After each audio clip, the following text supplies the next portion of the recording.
ఒకప్పుడు గోదావరి జిల్లాలో కాంగ్రెస్ మాజీ మంత్రి ఎంత చెబితే అంత. అలాంటి నేత మరణం తర్వాత ఆ కుటుంబం రాజకీయాలకు దూరంగా ఉంటుంది. ఇప్పుడు ఆయన వారసుడు యాక్టివ్ అయ్యేందుకు సిద్ధమయ్యాడు. అయితే ఏ పార్టీ వైపు అడుగులు వేస్తారనేది ఇప్పుడు ఆసక్తిగా మారింది.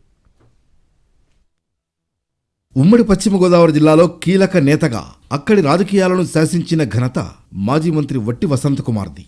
కాంగ్రెస్ టీడీపీ పొత్తును వ్యతిరేకించిన ఆయన రాజకీయాలకు దూరంగా ఉన్న జిల్లా రాజకీయాలను ఆయన చుట్టూనే తిప్పుకున్నారు.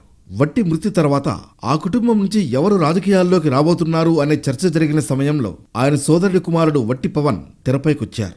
ఉంగుటూరు నియోజకవర్గంలో పర్యటిస్తూ తమ అనుచరులను ఏకం చేశారు.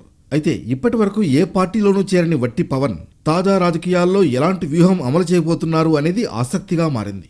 ఇప్పటికే అన్ని పార్టీల నుంచి ఆహ్వానం అందుకున్న ఆయన న్యూట్రల్గా ఉన్నారు.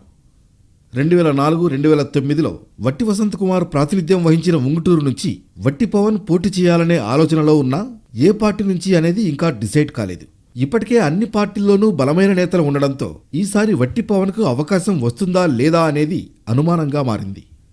ఇప్పటికే ప్రధాన పార్టీల నుంచి ఆహ్వానం అందడంతో అందరినీ మర్యాదపూర్వకంగా కలిసిన పవన్ త్వరలోనే తన భవిష్యత్ కార్యాచరణ ప్రకటిస్తారని వట్టి అనుచర వర్గం భావిస్తోంది. ఉంగుటూరుతో పాటు జిల్లాలోని పలు నియోజకవర్గాల్లో వట్టి కుటుంబానికి మంచి ఆదరణ ఉంది. ఇప్పటికే ఉంగుటూరు నియోజకవర్గంలో అన్ని మండలాల్లో విస్తృతంగా పర్యటిస్తున్న ఆయన ఏం చేయబోతున్నారు, ఏ పార్టీలో చేరతారన్నది ఆసక్తిగా మారింది.